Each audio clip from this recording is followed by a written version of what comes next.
सभी साथियों को राम राम, जय सिया राम, नमो बुद्धाय, जय माँ भारती।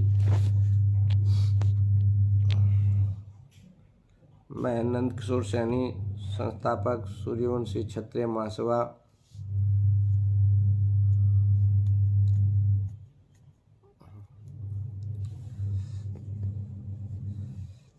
आज मैं लाइव आ रहा हूँ। जो हमारा इतिहास है, जो हमारे पूर्वज रहे आदिकाल से ही, उन्हीं सब महापुरुषों पे जो चारों युग हैं, सतयुग, द्वापर, त्रेता और कलयुग में हमारे पूर्वजों ने कब कब इतिहास रचा है, उसके विषय में मैं आप सभी से विचार विमर्श करूँगा, प्रकाश डालने की कोशिश करूँगा। मैं समझता हूँ जिन भी भाइयों को मेरे विचार अच्छे लगेंगे वो वीडियो को शेयर करें। जय सिया राम। संजय सैनी जी, नमो भगवते वासुदेवाय, नमो बुद्धाय। बिल्कुल सही आधार है ये। और हम अगर भगवान श्री राम जी को या भगवान गौतम बुद्ध जी को, दोनों में से अगर किसी एक को भी छोड़ते हैं तो वो व्यक्ति को समाज का संपूर्ण ज्ञान नहीं है। बड़ा अच्छा आपने लिखा, धन्यवाद आपको। तो जो भी साथी जुड़ेंगे, मैं कोशिश करूँगा आपको अपने महापुरुषों का, अपने इतिहास पे प्रकाश डालने का मैं प्रयास करूँगा। क्योंकि साथियों ये इसलिए भी ज़रूरी है क्योंकि कुछ समय से हम देख रहे हैं हमारे महापुरुषों को और समाज के लोग अपने से जोड़ के दिखाने का प्रयास कर रहे हैं। अगर इसको अभी नहीं रोका तो आने वाले टाइम में हमें मुश्किलें हो सकती हैं और एक समाज में विद्रोह और दोनों समाज या जो भी और समाज है उनमें आपस में टकराव का संभावना बन जाती है। तो मैं तो यही आप लोगों से भी प्रार्थना करता हूँ, जहाँ रहें अपने समाज के बारे में जानो, अपने महापुरुषों के बारे में जानो और राजनीतिक क्षेत्र में बढ़ चढ़ के हिस्सा लो। कोई भी सामाजिक संगठन हो, राजनीतिक संगठन हो, उसमें बढ़ चढ़ के हिस्सा लेके समय निकाल के वहाँ पहुँचा करो। अपनी भागीदारी दिखा करके नेतृत्व करने का प्रयास करें जो हमारे पूर्वजों का रहा है।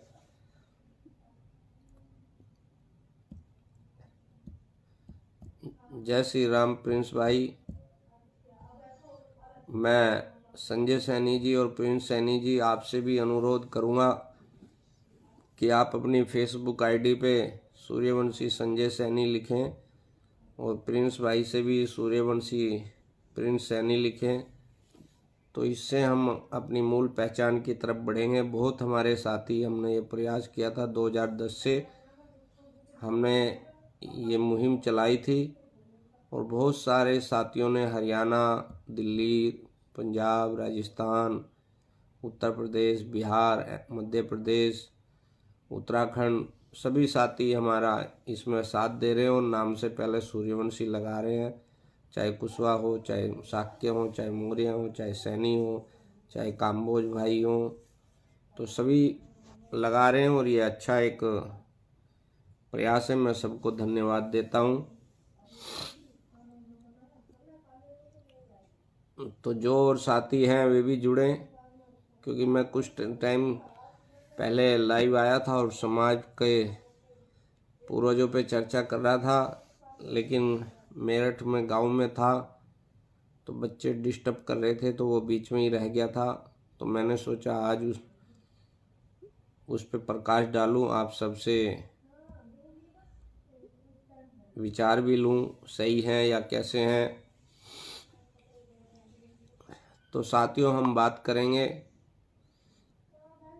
आदिकाल सतयुग की, जब पृथ्वी पे मानव जाति की उत्पत्ति ब्रह्मा जी ने की, तो उन्होंने अपनी उससे सप्त ऋषियों का निर्माण किया, जिसमें सर्वप्रथम महर्षि कश्यप जी थे। महर्षि कश्यप जी के जो पुत्र हुए वे विवस्वान हुए, और विवस्वान जी के जो पुत्र हुए तो वे वैवस्वत मनु हुए। तो हम सबके जो कुल ऋषि हैं, सैनी, कुशवा, शाक्य, मौर्य, काम्बोज, कुमावत, रेड्डी, अग्निकुला, वनाकुला, क्षत्रिय, माली क्षत्रिय, इनके जितने भी कुल ऋषि जो हैं हमारे महर्षि कश्यप जी हैं, और उनके जो पुत्र हुए विवस्वान, उनका अर्थ होता सूर्य, और विवस्वान जी के जो पुत्र थे वैवस्वत मनु, उन्होंने ही अपने पिताजी के नाम पे सूर्यवंश की नींव रखी थी, और तभी से ये सूर्यवंश कहलाया। और वैवस्वत मनु जी के जो पुत्र हुए, उनके 10 पुत्र थे। बड़े पुत्र का नाम था इक्ष्वाकु। तो कुछ दिन के लिए ये इक्ष्वाकु वंश बोले जाने लगा, और ये वंश राम वंश में जन्म लिया, हम देश की खातिर जीते हैं। सूर्यवंशी कौम से हमारी सैनी साहब के चित्ते से, हम सैनी साहब के चित्ते से, हम सैनी साहब के चित्ते से। राम वंश में जन्म लिया, हम देश की खातिर जीते हैं। जिस भाई को ये रिंगटोन चाहिए वो मेरे से व्हाट्सएप पे ले ले और अपने फ़ोन में लगाएं, बहुत अच्छी है। तो मैं बता रहा था, इक्ष्वाकु वंश से भी ये इक्ष्वाकु वंश भी थोड़े दिन के लिए ये कहलाया, और जैसे जैसे ये वंश आगे बढ़ता रहा साथियों, तो इसी में राजा हरिश्चंद्र जी का जन्म होता है, और ये सतयुग की बात है। तो वे इतने सत्यवादी थे कि एक दिन स्वप्न आया उनको, और ऋषि विश्वामित्र जी ने उनसे सपने में ही दान मांगा था, तो वो सब कुछ दान दे देते हैं, महल, जनता, अपना सब कुछ वो दान दे देते हैं। अगले दिन जैसे ही सुबह होती है तो ऋषि जी वहाँ आते हैं और उनसे वो बात, सपने में कही गई वचन याद दिलाते हैं। तो साथियों, उसी टाइम हमारे पूर्वज राजा हरिश्चंद्र जी सब कुछ, महल चौबार सब छोड़ करके वो चले जाते हैं, और जब से सत्यवादी हरिश्चंद्र के नाम से वे प्रसिद्ध हैं। आज भी आप देखते होंगे आपके आसपास भी ये मिसाल दी जाती हैं।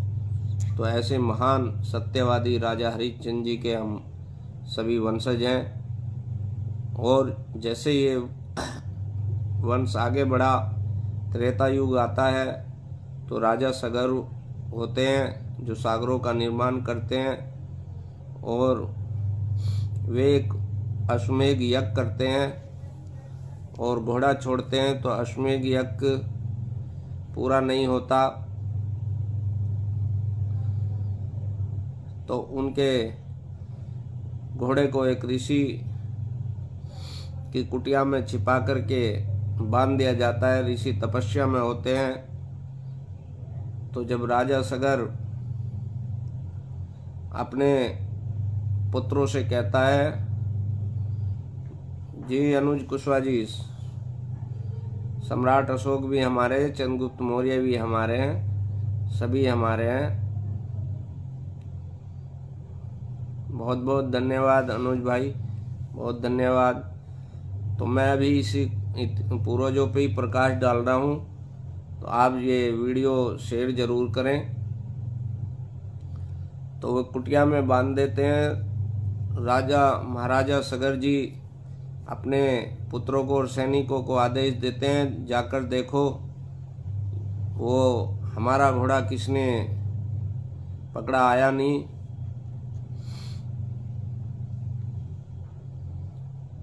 बिल्कुल बिल्कुल, ये पढ़ा मैं भूल जाऊंगा, आप बार बार कमेंट करेंगे, मैं नाम नहीं ले पाऊंगा, क्षमा चाहूँगा।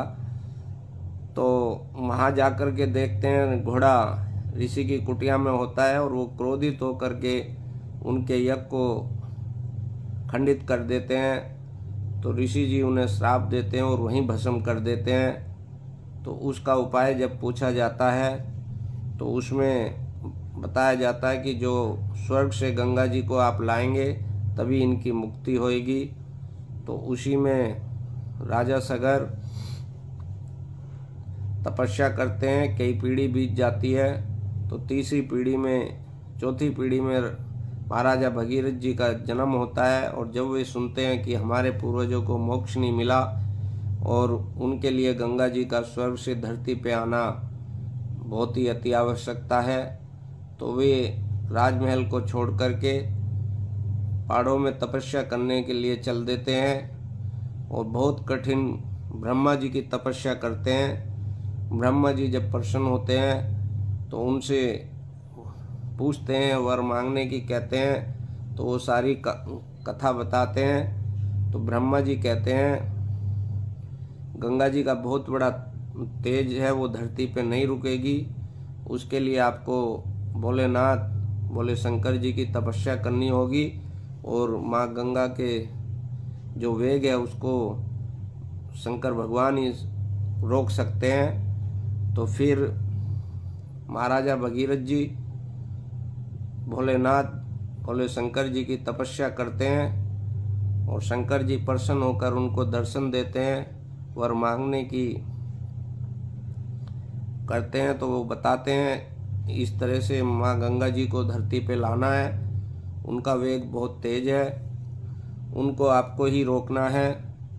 तो कुल मिला के गंगा जी का धरती पे आगमन होता है और आगे आगे राजा भगीरथ जी चलते हैं, पीछे पीछे माँ गंगा जी उनकी चलती है और जाकर के वो अयोध्या पहुँचते हैं। और वहाँ जाकर के फिर जो महाराजा सगर जी के पुत्र थे, परिवार थे, सैनिक थे, उन सबको माँ गंगा के जल से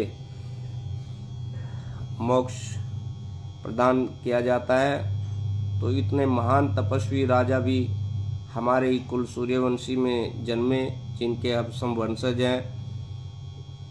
इसके बाद इसी त्रेता युग में राजा दशरथ जी और भगवान श्री राम जी का जन्म हुआ, जो हमारे लिए बड़ी ही गर्व की बात है।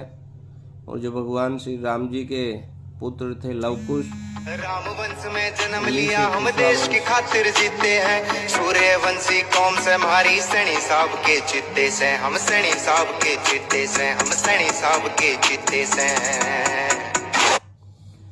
उन्हीं से कुशवा वंश चला, जिनकी आबादी हम देखते हैं मध्य प्रदेश, पूर्वी उत्तर प्रदेश, बिहार, झारखंड और बंगाल में बहुत भारी संख्या में पाई जाती हैं। और भगवान श्री राम जी के जो छोटे भाई थे शत्रुघ्न, और शत्रुघ्न जी के जो पुत्र हुए सूरसेन और सुबाहु, और सुबाहु जी के जो पुत्र हुए उनका नाम महाराज सैनी था। यहीं से सैनी वंश चला, जिनकी आबादी हरियाणा, दिल्ली, पश्चिम उत्तर प्रदेश, उत्तराखंड, हिमाचल, पंजाब, जम्मू एंड कश्मीर, बहुत भारी संख्या में उनके वंशज सैनी के नाम से जाने जाते हैं।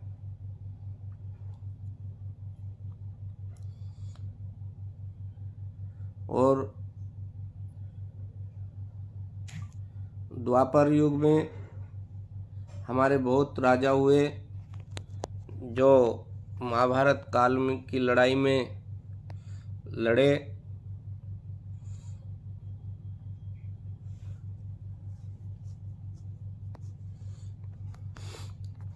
और कलयुग जब आया तो इसमें भगवान गौतम बुद्ध, गुरु गोविंद सिंह जी, भगवान महावीर जी का जन्म इसी सूर्यवंशी क्षत्रिय कुल में, शाक्य वंश में भगवान गौतम बुद्ध जी का जन्म हुआ। भगवान महावीर जी का कुशवाकुल में जन्म हुआ।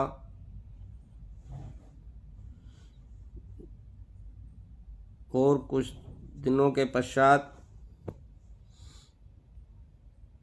जब पूरी दुनिया को रोनता हुआ सिकंदर चला आ रहा था, तो उसकी तलवार को अगर किसी ने रोकने का कार्य किया था तो वे हमारे ही पूर्वज राजा पोरस थे, जिन्होंने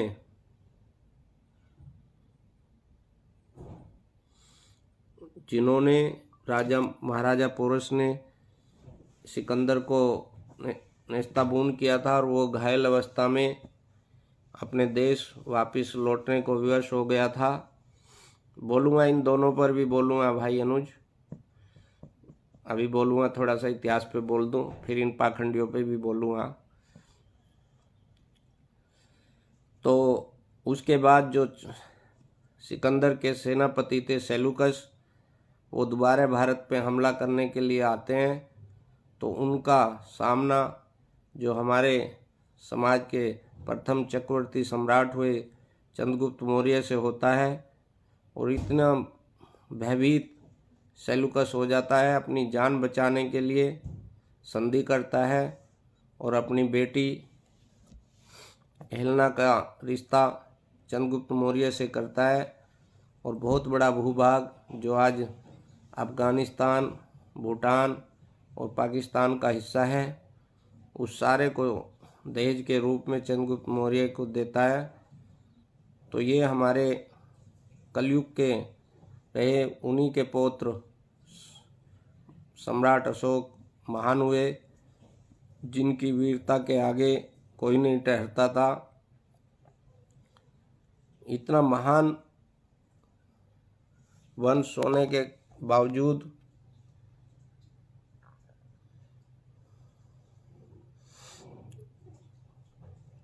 आज हमारा समाज क्यों पिछड़ा है, क्यों हम इतनी भारी आबादी के कारण आगे नहीं दिखाई देते, उसके दो कारण हैं साथियों।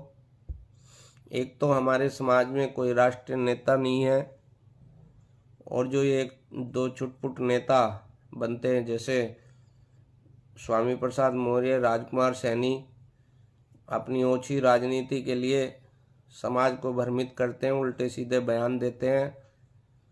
आप ही देखो, ये कहेंगे बौद्धों को, मठों को नष्ट कर करके हिंदू मंदिरें बना दिए। इनसे मैं पूछना चाहता हूँ, अगर भगवान बुद्ध से इतना ही बैर होता तो भगवान बुद्ध की जो जन्म स्थली लुम्बिनी में है उसको नष्ट करते। भगवान बुद्ध ने जहाँ ज्ञान प्राप्त किया था बोध गया, उसको नष्ट करते। भगवान बुद्ध ने जहाँ शरीर त्यागा था कुशीनगर, उसको नष्ट करते। तो वे चीज़ तो नहीं किसी ने छेड़ी। तो ये केवल और केवल समाज को भ्रमित करते हैं। सही राजनीति इन्हें ना करनी, क्योंकि अपना विकास ये लोग कर चुके हैं। इनकी तरफ से समाज भाड़ में जाए, इन्हें कुछ लेना देना नहीं है।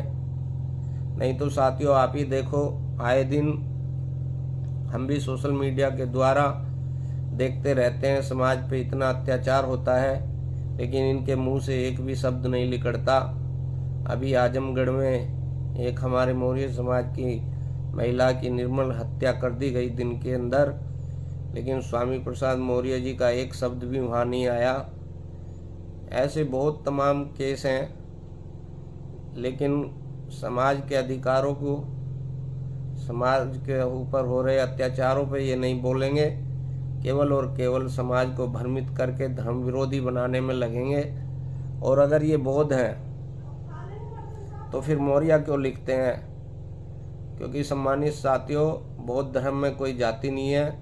बौद्ध एक बौद्ध होता है, उसमें जाति अगर बौद्ध धर्म कोई अपना लेता तो स्वतः ही समाप्त हो जाती है। तो ये मौर्य लिखना बंद करें, अपना बौद्ध हो जाए, हमें कोई आपत्ति नहीं है, लेकिन ये करेंगे नहीं। सम्मानित नेता हैं, हम तो चाहेंगे ये अपना सही राजनीति करे। सभी समाज यही चाहता है, इनका साथ भी देता है। लेकिन ये उल्टा सीधा बयानबाजी करके समाज को भ्रमित करते हैं।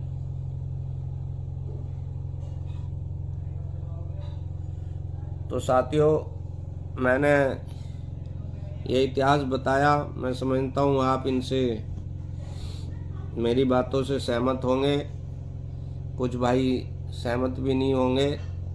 तो जो भाई सहमत हैं मैं उनसे आग्रह करूँगा वीडियो को शेयर करें। और अभी 2024 के जो लोकसभा चुनाव हैं उसमें मैं भी बिजनौर से आप सबके आशीर्वाद से अपनी किस्मत आजमाऊंगा। तो आप लोग भी सपोर्ट करें बिजनौर लोकसभा में, और जहाँ जहाँ भी समाज का व्यक्ति किसी भी पार्टी से या निर्दलीय से खड़ा होए उसका सपोर्ट करें, क्योंकि जो समाज राजनीति में पिछड़ जाता है उसका हमेशा ही शोषण होता है, उसके अधिकारों को दबाया जाता है। और हमारा इतना गौरवशाली इतिहास होने के कारण वर्तमान जो अच्छा नहीं है उसका यही कारण है। आपने अभी देखा होगा बिहार में जाति जनगणना हुई तो वहाँ जो नीतीशवा है, नीतीशवा ने ऐसी चालाकी करी कि कुशवा समाज का मनोबल ही तोड़ दो, और जो पिछले कई सालों से जो जनगणना होती थी या जो किसी भी तरह से आंकड़े आते थे न्यूज़ के माध्यम से, उसमें भी कुशवा समाज को 14%, 11% तक का बार बार दिखाया जाता था।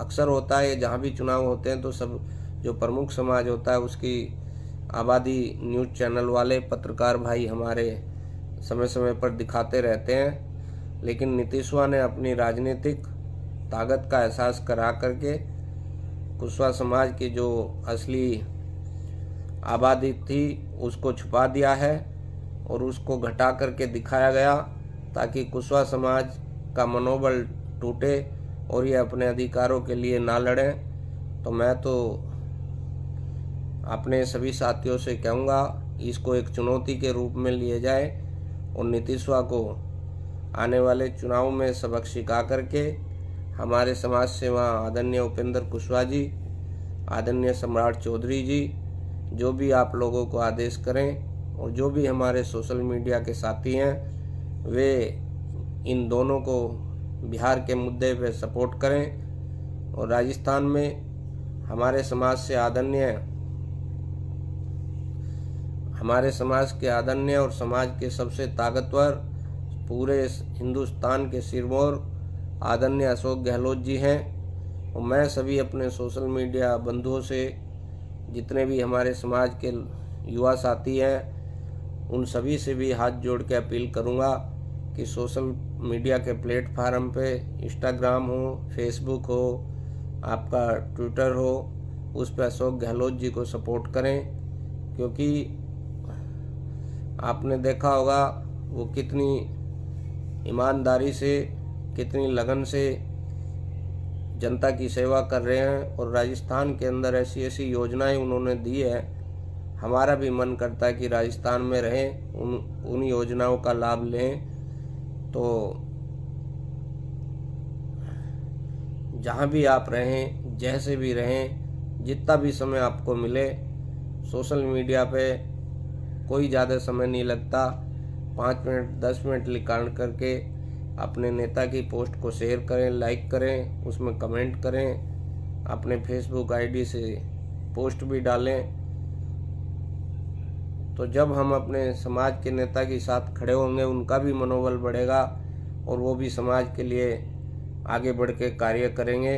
नहीं तो होता क्या है साथियों, मैंने बहुत करीबी से देखा है, हमारे नेता करना भी चाहते हैं लेकिन जो पार्टी के पदाधिकारी होते हैं क्योंकि हमारी कमियां हैं, हम पार्टी के संगठनों में हिस्सेदारी नहीं लेते, हमारे कुछ ही लोग पार्टियों में रहते हैं और समाज के जो और लोग होते हैं वो हमारे नेताओं को काम नहीं करने देते, अपने संगठन का दबाव बना करके उनका रास्ता रोकते हैं और वो चाहकर भी कार्य नहीं कर पाते हैं। तो मैं तो यही कहूँगा आप सभी संगठनों में रहें बिल्कुल हाँ, बाबू सिंह कुशवाहा भी अच्छे नेता हैं, लेकिन वो अपना संगठन को मजबूत करें, लोगों में घूमें फिरें, अच्छे नेता हैं और समाज के बड़े शुभचिंतक हैं, समाज उनको सपोर्ट करेगा।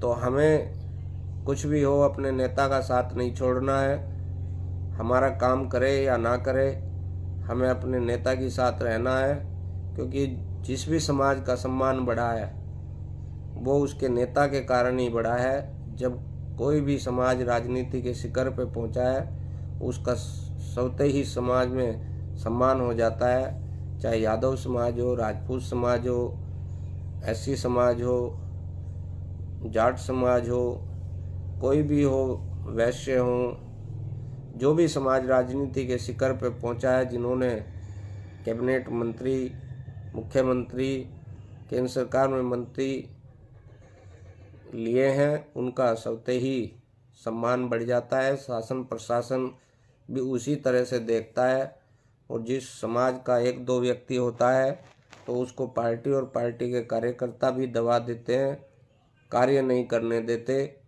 तो मैं तो यही कहूँगा, अपने नेता की बुराई ना करके सार्वजनिक करो तो उसके मुंह पे करो, कहो अजी ऐसे हो रहा है, क्योंकि बहुत सारी बातें वहाँ तक नहीं पहुँचती, उनको सब ठीक ठीक नज़र आता है। तो बस मैं यही आप सबसे बताने के लिए आया था। और आप जहाँ भी जिस क्षेत्र में हो, सभी राजनीतिक भागीदारी जरूर लें, जो पार्टी आपको अच्छी लगे उसमें रहें और अपनी ताकत का एहसास कराएं। आज देखा होगा हर छोटा छोटा समाज अपने संगठन बना करके सरकार को घेर रहा है। हम तो फिर भी अगर पूरे भारत की बात करें तो 23% की आबादी है, बिहार के अंदर 14% की आबादी है, उत्तर प्रदेश के अंदर 19% की आबादी है, हरियाणा के अंदर 12% की आबादी है, राजस्थान के अंदर 15% की आबादी है, उत्तराखंड में हमारी 9% की आबादी है। तो कुल मिला के पंजाब 14% से 12% की आबादी है। कहीं भी हम कम नहीं है, कमी है तो केवल जागरूकता और हमारी भागीदारी नहीं है राजनीति में, इसी बात की कमी है। और एक और बात, हमारे समाज को सभी समाज पसंद करता है, सैनी समाज को, कुशवाहा समाज को सभी लोग पसंद करते हैं। तो सभी से प्रेम पूर्वक अपने 16 नहीं 19% है, चलो 16 लगा लो, 16 भी कम नहीं होता, वैसे 19 है। तो सभी समाज को, सभी धर्मों को, लोगों को प्रेम पूर्वक अपने साथ जोड़ो और राजनीति में मजबूती लाओ। इन्हीं बातों के साथ मैं अब ये लाइव ख़त्म करता हूँ। कोई बात गलत कही हो तो आप सभी से क्षमा चाहता हूँ। इसी के साथ सभी साथियों को जय सिया राम, नमो बुद्धाय, जय माँ भारती, जय हो सूर्यवंशी क्षत्रिय समाज।